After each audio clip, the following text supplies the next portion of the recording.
The attack begins. The night was cold, and the forest was filled with shadows. The tall trees blocked the light of the twin moons, and the wind carried the sound of rustling leaves. A woman ran through the darkness, holding the small hand of her daughter. Her breathing was heavy, her steps uneven, but she did not stop. The child's tiny legs struggled to keep up, but the mother pulled her forward with desperate strength. Behind them, the sound of shouting voices echoed. Torches flickered between the trees, and the cruel laughter of the hunters grew louder. They were not simple thieves. They were raiders, men who enjoyed the fear of others. They had been chasing the mother and her child for hours, and now the chase was near its end. "Faster, my love," the mother whispered, her voice trembling. "Don't look back." The little girl's eyes were wide with fear, but she obeyed. She clutched a small cloth doll against her chest, the only thing left from the life they had lost. Her tiny feet stumbled over roots and stones, but her mother always pulled her up again. Then it happened. A sharp whistle cut the air. An arrow flew through the night and struck the ground just inches from the mother's feet. The child screamed, and the mother pushed her behind a tree. Another arrow followed, this one grazing the bark where the girl's head had been a moment before. The mother's heart froze. They had been found. She turned and saw them. Dark figures moved between the trees, 5, maybe 6 raiders, each with a bow in hand. Their teeth gleamed when they smiled, and their eyes glowed with hunger. One of them raised his bow again, aiming at the child. Without thinking, the mother moved. She threw herself in front of her daughter, spreading her arms wide. The arrow struck her shoulder with a sickening sound. Pain shot through her body, but she did not cry out. She bit her lip until it bled and held the girl close to her chest.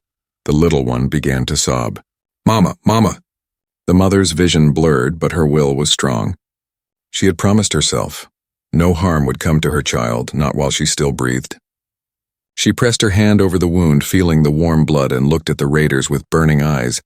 "Please," she screamed into the night. "Help us! Someone, help us!" Her voice broke against the silence of the forest. The raiders laughed. They knew no one was near. No one ever came into this cursed land. The woman's cry for help was nothing but a final act of despair, or so they thought. A sudden sound cut through the night. It was not the whistle of an arrow or the crack of branches. It was something strange, something none of the raiders had ever heard before. A deep, powerful hum, followed by a flash of blue light. One of the raiders dropped to the ground with a cry. His bow fell from his hand, and smoke rose from a burning hole in his chest. The others turned confused, their laughter dying instantly. The mother's eyes widened. She did not understand what had happened, but she held her daughter tighter. Another flash. Another raider fell, and then she saw him. A figure stepped out from the darkness. He was tall, broad-shouldered, and unlike anyone she had ever seen. His face was pale under the moonlight, his eyes sharp and steady. In his hands he carried a strange weapon, glowing faintly with blue energy. He moved with calm precision, not like a man rushing into battle, but like a hunter who knew the forest belonged to him. The raiders shouted in anger and fear. They fired arrows at him, but the arrows never reached. With a movement of his arm, the stranger raised a round shield made of glowing light. The arrows bounced off and fell uselessly to the ground. The child gasped. "Mama, who is he?" The mother could not answer. Her voice was lost in shock. The stranger advanced, firing again. Each shot was true. The raiders screamed, their numbers falling quickly. The few who survived dropped their weapons and ran into the forest, their courage broken. The sound of their retreat grew faint until it vanished completely. Silence returned to the night. The mother sank to her knees, her wounded shoulder burning with pain. Her daughter hugged her tightly, tears running down her small face. The stranger lowered his weapon and walked toward them. His steps were steady, his expression unreadable. For a moment, the mother feared he might be another enemy. She shielded her child again, whispering softly, "Stay behind me, love." But the man stopped a few steps away. He crouched down so his eyes were level with hers. His gaze was calm, and his voice when he spoke was deep but gentle. "You're safe now," he said. The mother could not believe it. A human, one of the legendary outsiders, stood before her, real and alive. And he had saved them. Her lips trembled. She wanted to thank him, but her strength was fading fast. Darkness pulled at her eyes, and before she could speak another word, she collapsed against the ground, unconscious. The stranger caught her before she fell. He looked down at the child, who stared at him with wide, frightened eyes. Don't be afraid, he whispered to her. I'll protect your mother. And you.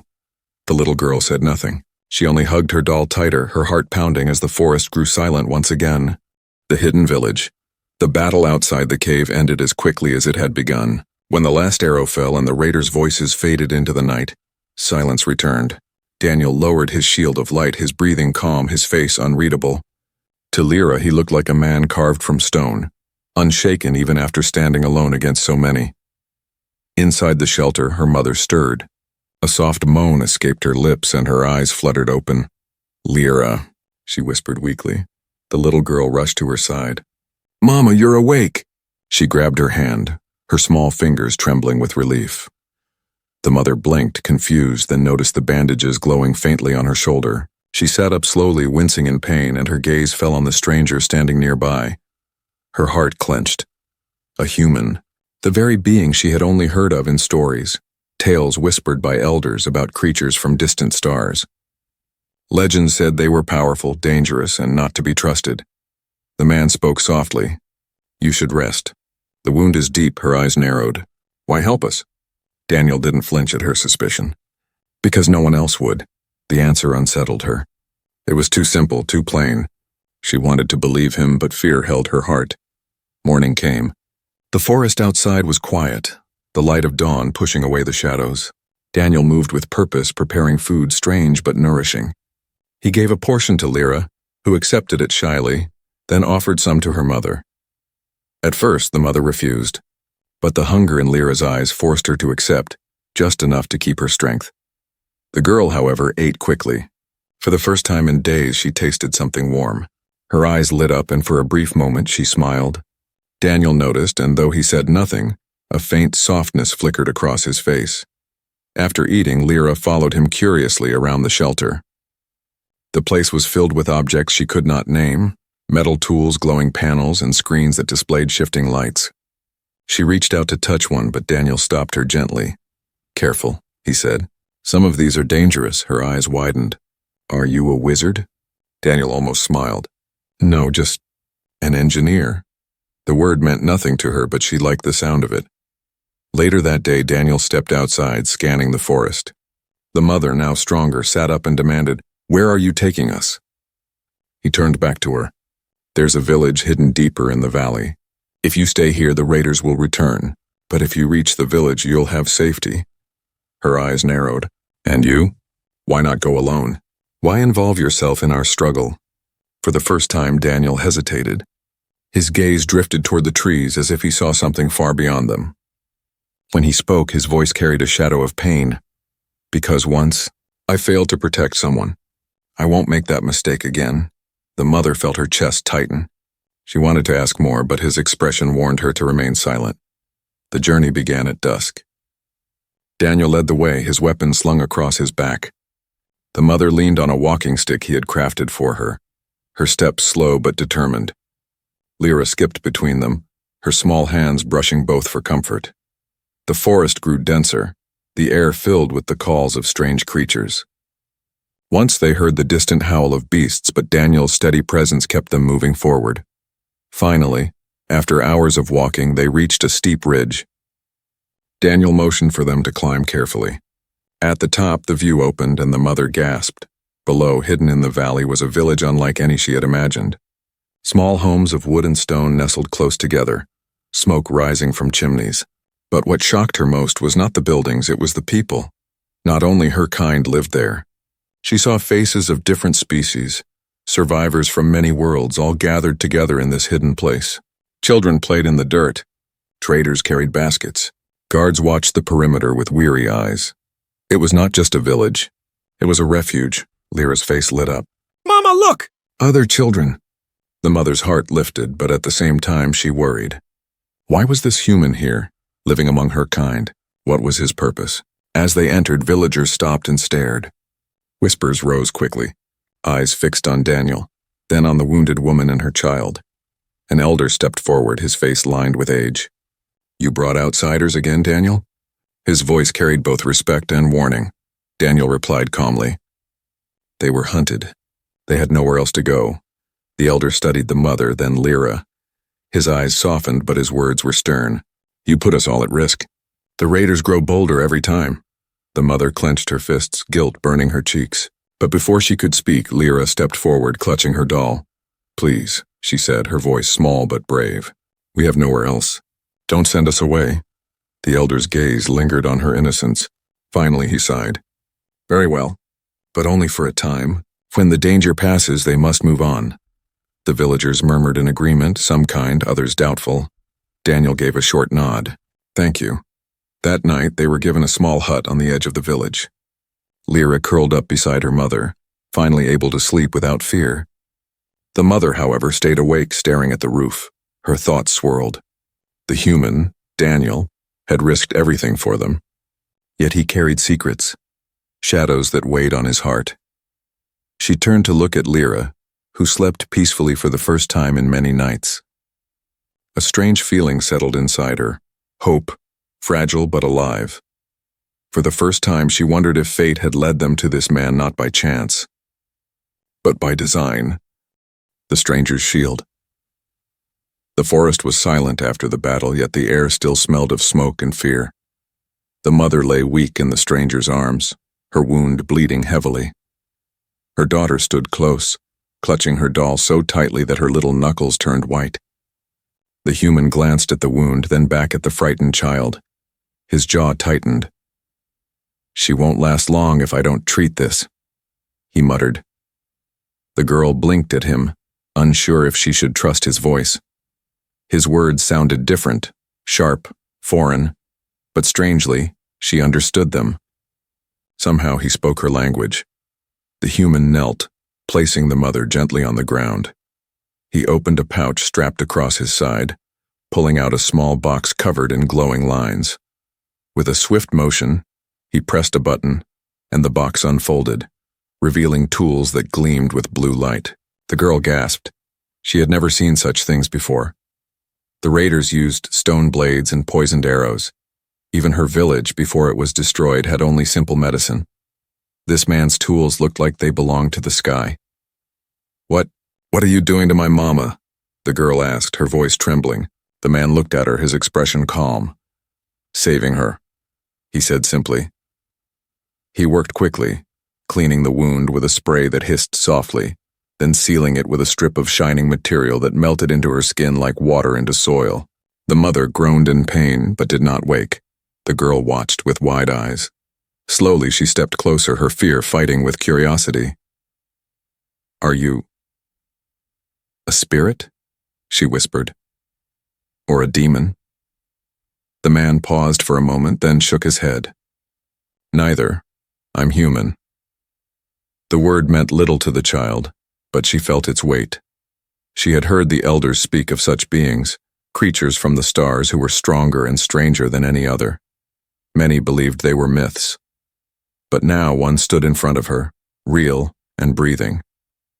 When he was finished, the stranger gently lifted the mother again, placing her across his shoulder with surprising ease.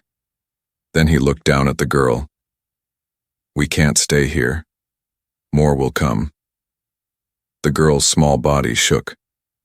Where are you taking us? Somewhere safe. She hesitated, clutching her doll even tighter. But when she looked back into the darkness of the forest where the raiders had disappeared, her legs moved on their own. She followed him. The journey was long and silent. The human walked with steady steps, his eyes sharp, scanning the shadows around them. The child trailed close behind, too afraid to be left alone. Finally, they reached a rocky hill hidden deep in the forest.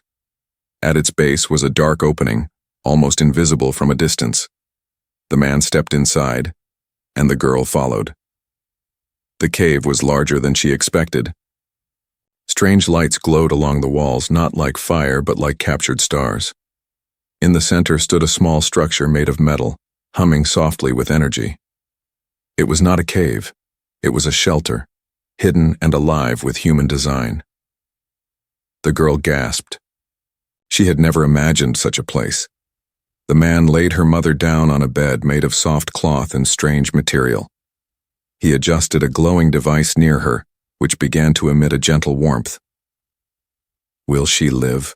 The girl asked in a whisper. The man looked at her, his expression unreadable. I've done what I can. She needs rest. The girl lowered her head, tears slipping down her cheeks. She sat beside her mother, holding her hand. For a while, silence filled the shelter. Only the hum of machines broke the quiet. At last the man spoke again. What's your name? The girl hesitated, then answered softly. Lyra. He nodded. Lyra, I'm Daniel. The name sounded heavy and strange on her tongue, but she repeated it in her mind. Daniel. Hours passed. The mother remained unconscious, breathing slowly. Lyra sat beside her, refusing to sleep. Every so often she glanced at the human, who worked silently on his equipment. His eyes never seemed to rest. Finally, she gathered her courage. Why did you save us? Daniel looked at her for a long moment before answering. Because I had to. That was all he said, but his voice carried something more. A memory, a wound deeper than any arrow. Lyra tilted her head. You don't belong here, do you? His lips pressed into a thin line. No, I don't. The girl wanted to ask more, but a sudden sound from outside froze her words. A twig snapped, then another. Daniel stood instantly, his weapon in hand. His eyes narrowed and his shield of light flared to life again. Lyra clutched her doll, her heart racing. They found us? The man moved toward the entrance, his voice calm but firm. Stay with your mother, no matter what happens. Outside, the forest stirred again with voices. The raiders had returned, their anger burning louder than before. But this time, Daniel was ready. He stood in the entrance of the shelter, shield glowing, weapon raised. The night filled with the sound of war cries and arrows darkened the sky, yet none could touch him. The shield shimmered, catching every strike. To Lyra's eyes, it looked like magic, a wall of light between death and life. And in that moment, as she watched him protect them without fear, one thought grew in her heart. Maybe this strange human was not just a savior.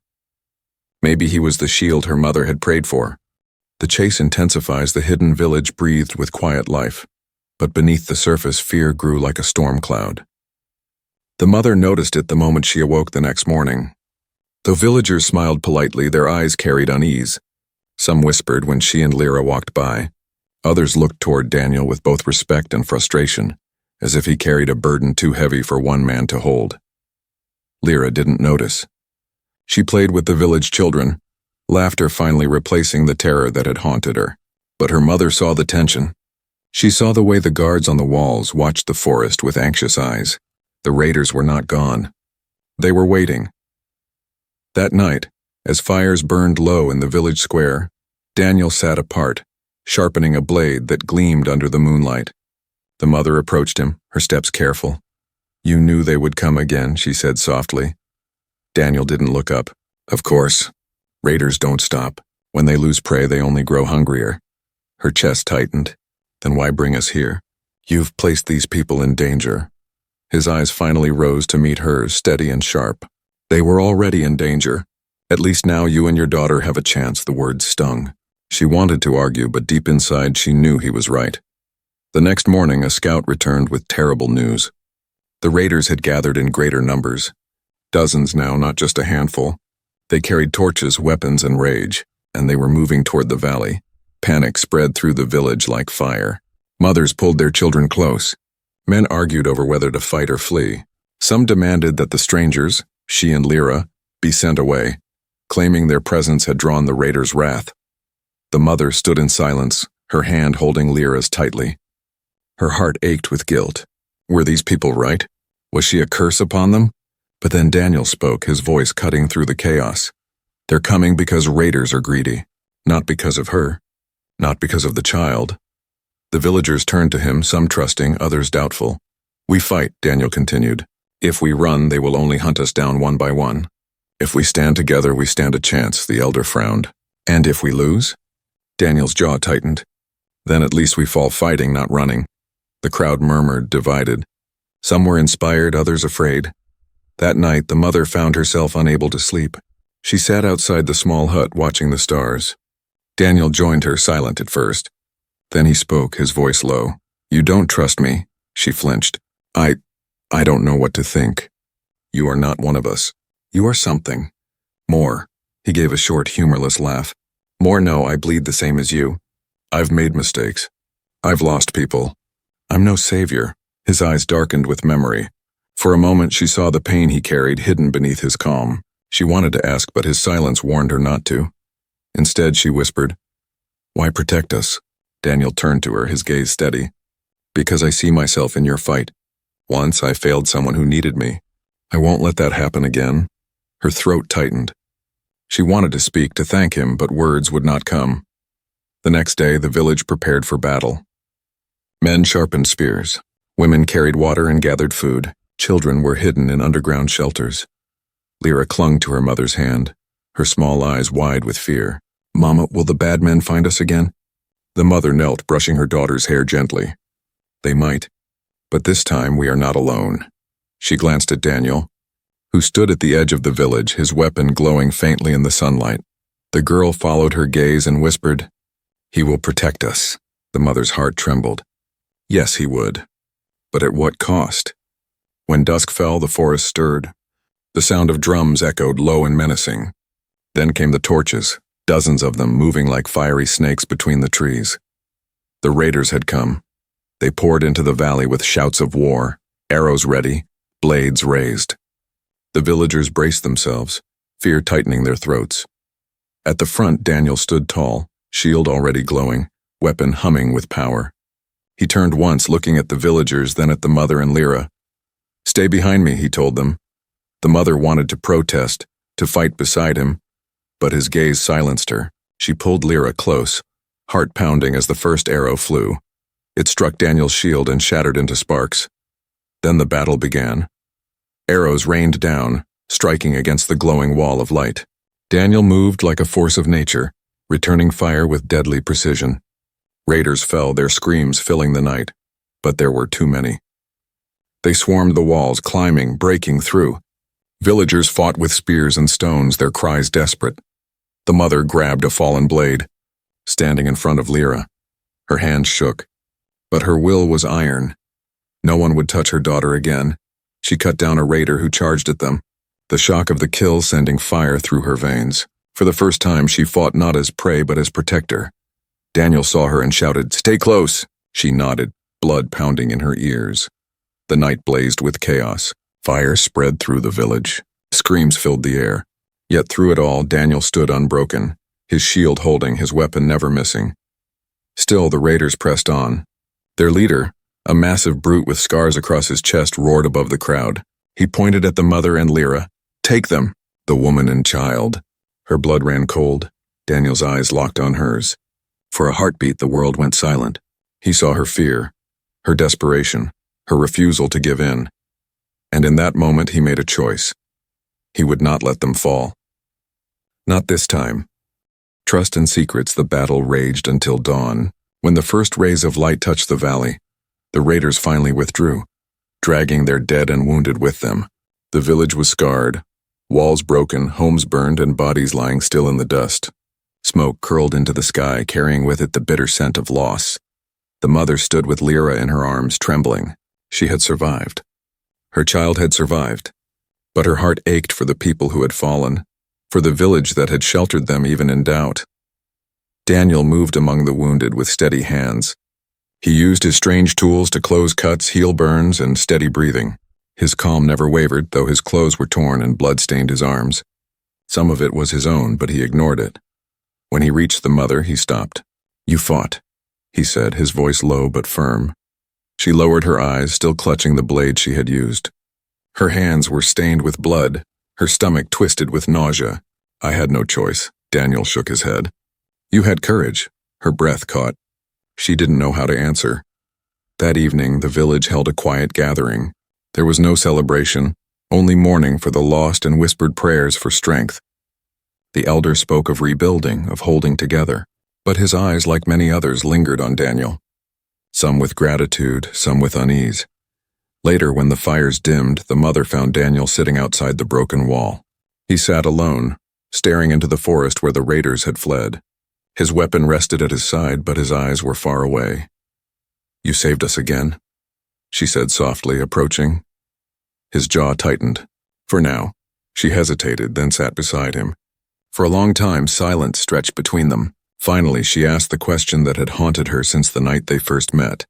"Who are you, Daniel? Truly?" He didn't answer at once. His hand tightened around a small object he pulled from his pocket, a metal pendant worn smooth with age. He turned it in his fingers, eyes dark. "I was part of a crew," he said at last. "Explorers. We landed here years ago. The mission was simple: study, observe, record. But things went wrong. Raiders found us. We weren't soldiers. We weren't prepared. Most of my people didn't make it." Her breath caught. "And you?" His voice dropped, heavy with guilt. "I was the only one who survived. Because I ran." The confession hung in the air like a blade. The mother looked at him, shocked. "You left them?" "I tried to fight," he said quickly, anger flashing in his eyes. "But it was chaos. I saw them fall one by one. I couldn't save them. I thought, if I survived, maybe I could still do something. Maybe I could still protect someone. Anyone." His voice cracked, raw with pain he had buried too long. The mother's anger softened. She saw not a coward, but a man haunted by ghosts, a man who carried the weight of failure like a chain. "You did protect someone," she whispered. "You protected us." Daniel turned to her, his eyes searching hers as if looking for judgment. Instead, he found understanding. That night, Lyra crept to Daniel's side while her mother slept. She carried her doll, its cloth torn from the battle. "Daniel," she whispered, tugging at his sleeve. He looked down at her, surprised. "What is it, little one?" The girl hesitated, then held out the doll. "You fix things, don't you? Can you fix her too?" Daniel blinked. He had faced death, fire, and blood without flinching. Yet the sight of the small, tattered toy in her hands made his chest tighten. He smiled faintly. "I'll try." He took the doll and, using scraps of fabric and a small tool, carefully stitched it back together. When he handed it back, Lyra's eyes lit up. She hugged the doll tightly, then wrapped her small arms around Daniel's neck. "Thank you," she whispered. Daniel froze for a moment, then gently returned the embrace. His heart, long hardened, felt something stir again, something he thought he had lost forever. The next day, Daniel began reinforcing the village walls with strange devices, metal beams and glowing panels. The villagers watched in awe as his technology fused with their wood and stone. For the first time, they felt hope that they could stand against the raiders. The mother joined him, carrying supplies, helping where she could despite her wound. "You don't have to do this alone," she said. He glanced at her, a flicker of gratitude in his eyes. "Neither do you." Their hands brushed as they lifted a beam together. The contact sent a warmth through her she hadn't felt in years, a reminder that trust, once broken, could still grow again. But even as the walls rose higher, shadows grew darker. Scouts reported that the raiders were gathering once more, this time with allies, larger numbers, and greater fury. The elder gathered the people. "They will not stop," he warned. "This village cannot withstand endless war." Fear rippled through the crowd. Some begged to flee. Others argued to fight. Daniel stood silent, his eyes fixed on the forest. He knew this battle would be different, harder, deadlier, and deep inside, the mother knew the same. She placed her hand over her daughter's head, whispering a silent prayer. For the first time, she was not only afraid of losing her child, she was afraid of losing the man who had become their shield. Final battle for survival. The sky was heavy with storm clouds. Thunder rolled in the distance, echoing through the valley like the growl of an angry beast. The villagers worked in silence, tightening ropes, sharpening spears, and carrying buckets of water to the watchtowers. Every face was tense. Everyone knew this would not be like the last raid. This would decide whether the village lived or died. From the walls, smoke could be seen on the horizon. Not the smoke of cooking fires, but of burning trees. The raiders were coming, and they were burning the forest behind them to spread fear. Daniel stood at the wall, his shield device glowing faintly on his arm. He checked his weapon with careful precision, then lifted his gaze toward the dark line of figures moving closer and closer. Hundreds this time, not dozens. The mother stood beside him, her shoulder still wrapped in glowing bandages but her grip firm on a spear. She was no longer the woman who had only run. She was ready to stand. Lyra stayed hidden in the underground shelter with the other children, but her eyes peeked through the cracks of the door as she clutched her repaired doll. She whispered, "Come back, Mama. Come back, Daniel." The raiders arrived with a roar. Their leader, the scarred brute from before, raised his weapon high. "Burn it all! Leave no one alive!" Flames lit the night as torches were thrown. Arrows rained down, darkening the sky. Daniel raised his shield, the glowing wall expanding across the gate. Arrows shattered against it, sparks flying like angry stars. He shouted to the villagers, "Hold the walls! Don't break!" The first wave of raiders slammed into the defenses. Spears pierced. Stones flew. Screams filled the air. The villagers fought with everything they had, but the sheer number of enemies pressed hard against them. Daniel fired his weapon, each blast cutting down raiders with deadly accuracy. Yet for everyone that fell, two more appeared. The mother fought beside him, her arms aching, her breath ragged.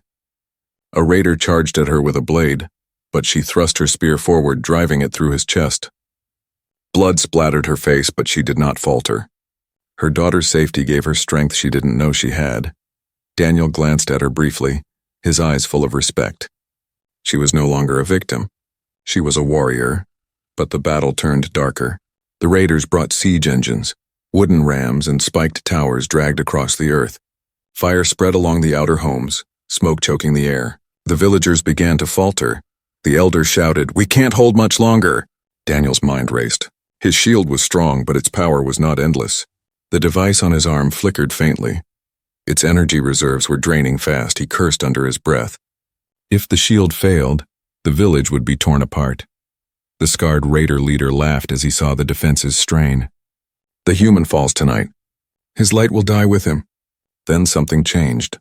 The mother, standing at Daniel's side, turned to the villagers behind them.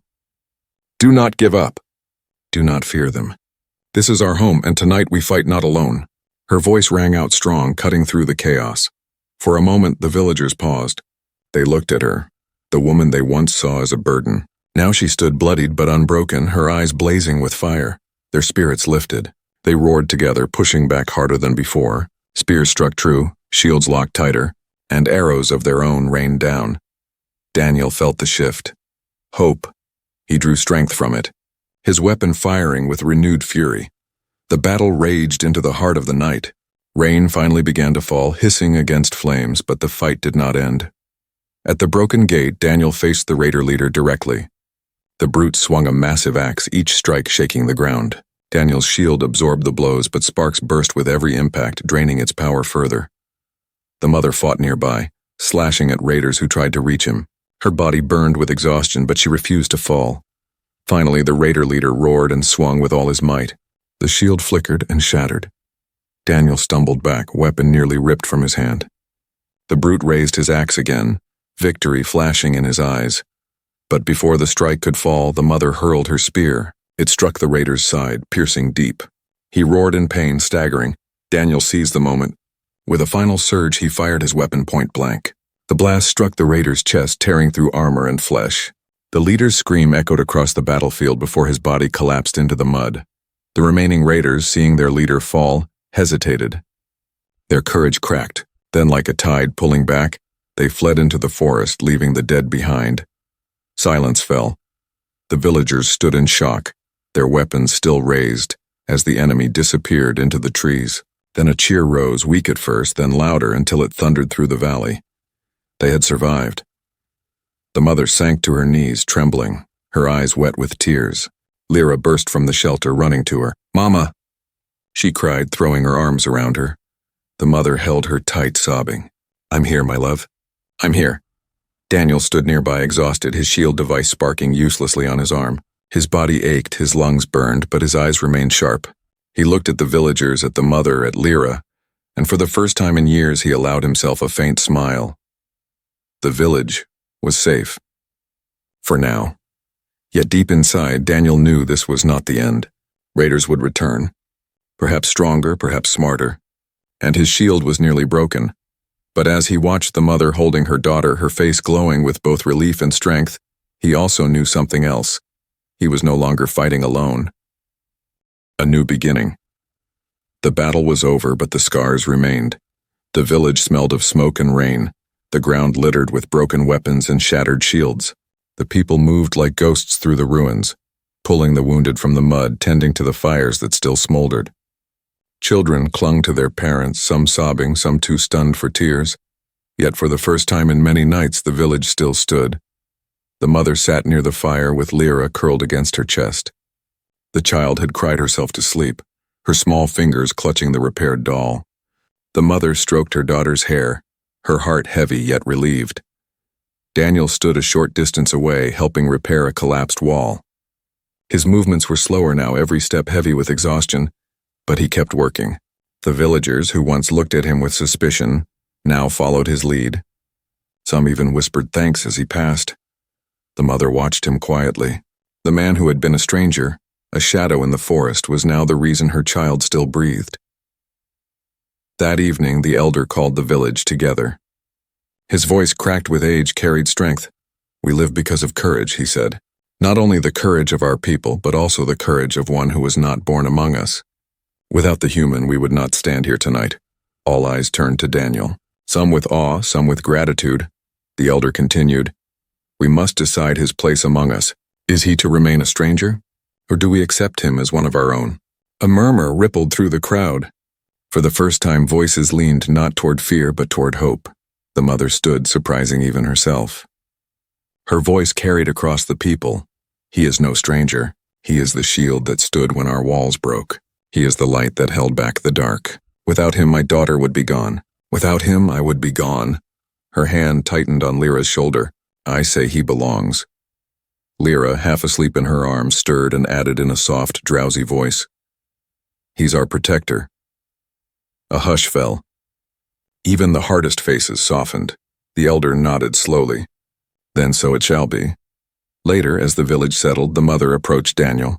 He sat by a quiet fire, his weapon dismantled across his knees, the pieces glinting in the light.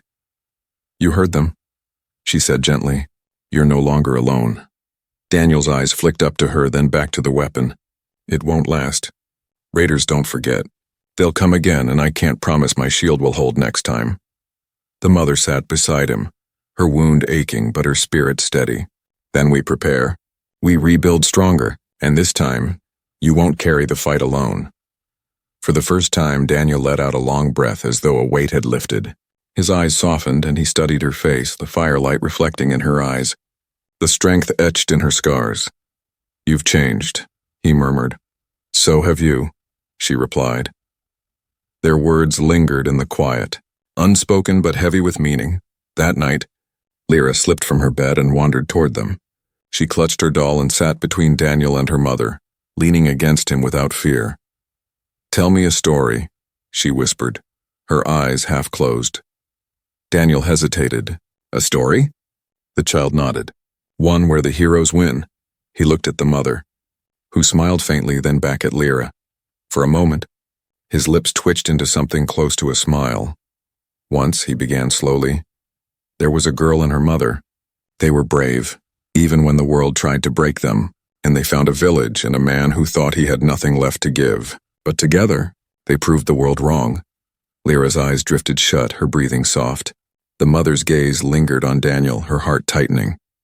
He had told the story not of heroes, but of themselves. Days passed. The village rebuilt, stronger than before. The walls rose higher, reinforced with Daniel's strange machines and the villagers' hard labor. The people trained, their fear replaced by determination. Daniel remained among them, no longer a ghost in the woods, but a protector who walked openly through the streets. Children followed him, fascinated by his tools. Men sought his advice. Women offered food with smiles instead of suspicion. And through it all, the mother and Lyra stayed close. Trust, once fragile, grew steady. One evening, as the sun dipped low, Daniel stood on the wall watching the horizon. The mother joined him, Lyra holding her hand. "Do you think they'll come back?" she asked quietly. "Yes," Daniel admitted. "But if they do, we'll be ready." The mother's hand brushed his arm lightly. "Then we'll face them together." Lyra squeezed both their hands, her small voice clear and bright. "We're a family now." Daniel froze, the words striking deeper than any blade. He looked at the child, then at the woman, and for the first time in years, the hollow ache inside him eased. He nodded slowly. Yes, a family. The three of them stood together, looking out across the valley. The night was uncertain, the future unknown, but for the first time, hope burned brighter than fear. A new beginning had come.